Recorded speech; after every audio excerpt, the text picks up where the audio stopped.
Hello, this is Eric, and as you know, Hollywood ruins everything. Though, in this case, it wasn't Hollywood that ruined things, it was just one man.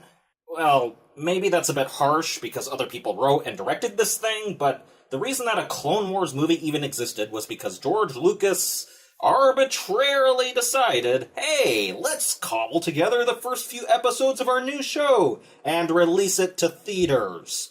So they basically released episodes 1, 2, and 3 as a theatrical production. Yeah, it's a cash grab. And that is how we got a Clone Wars movie that no one wanted or asked for.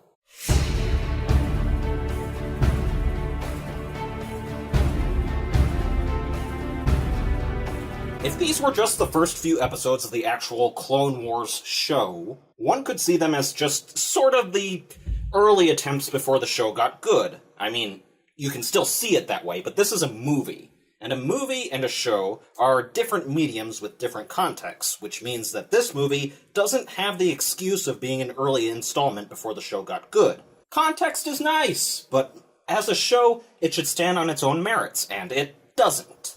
The story goes a bit like this. Jabba the Hutt controls space lanes in the Outer Rim. Yes, space lanes. Jabba's son has been kidnapped. The Republic offers to save the little slug in return for access to space lanes. But Count Dooku sets it up so that the Jedi are framed for the kidnapping that he was responsible for. And so, after a lot of fighting, Jabba's son is returned, and Jabba realizes the Jedi were framed.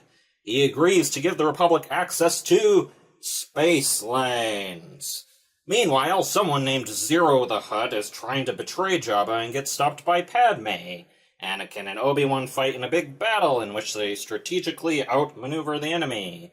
Anakin doesn't want to have an apprentice and then gets one and then is suddenly okay with having one.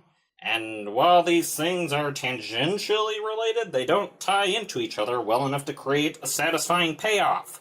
I'm pretty sure this is because they were episodes before they were a movie.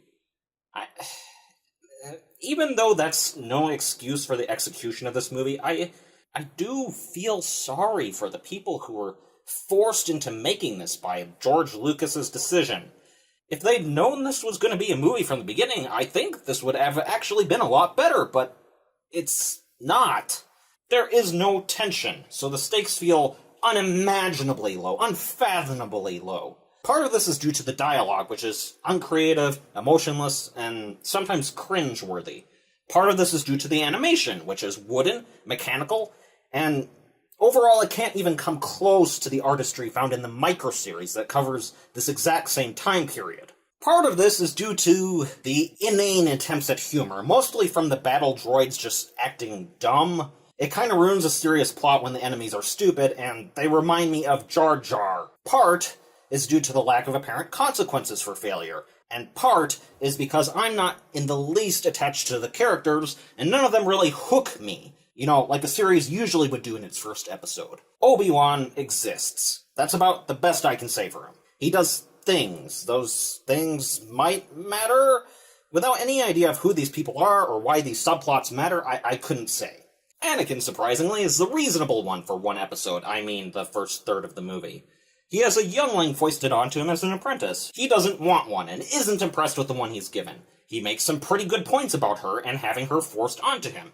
And then at the end of the episode, I mean first third of the movie, he suddenly changes his mind for no particular reason. And then he just sort of bickers with her for the rest of the movie. And Ahsoka. She just shows up, says she's Anakin's apprentice, acts as if she's always been there, argues with him, calls him Sky Guy? What the... Basically, she seems like an author insert character written into a bad fanfic. Like, she's fulfilling the wish of some writer to be by Anakin's side, and it's going to turn into romance later. It doesn't help that she acts like a stereotypical teenager. Arrogant, acts as if she knows better than everyone, demands respect that she doesn't earn, while also being very disrespectful, thinks she's clever, tries to find loopholes when someone says she can't do something, and says she wants to prove she's not young, while constantly acting like it. I'm not saying that these sorts of characters are always bad, but this personality usually comes with a huge reality check at the end of it. They learn, mature, and grow. They fail and learn from that. And from what I've heard, something like that happens in the show? Some sort of evolution? But right here, right now, in this movie, it's just annoying.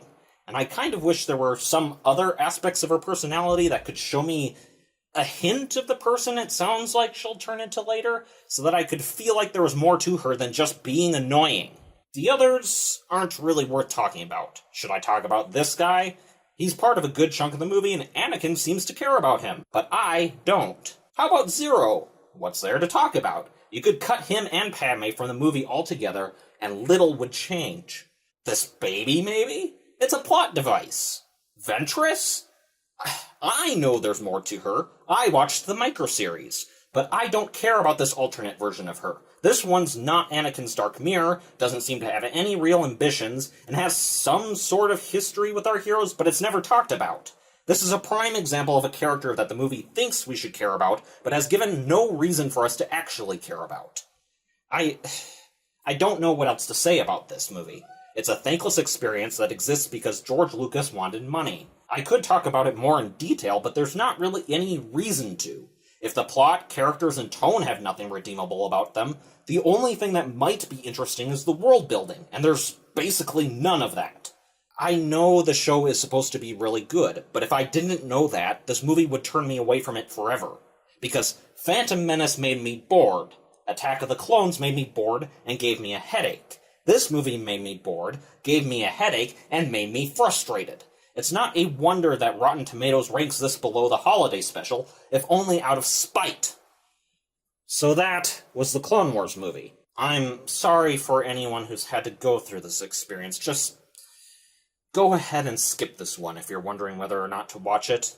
Don't forget to like, subscribe, and hit the little bell button so that you can receive notifications whenever we put out a new video. And have a nice day. One last thing before heading off. Due to Memorial Weekend and the fact that Han Solo is being released today, I'm not going to be able to have the Solo review for Monday. I will try to aim to have that next Friday instead. Thanks for watching, and have a nice day.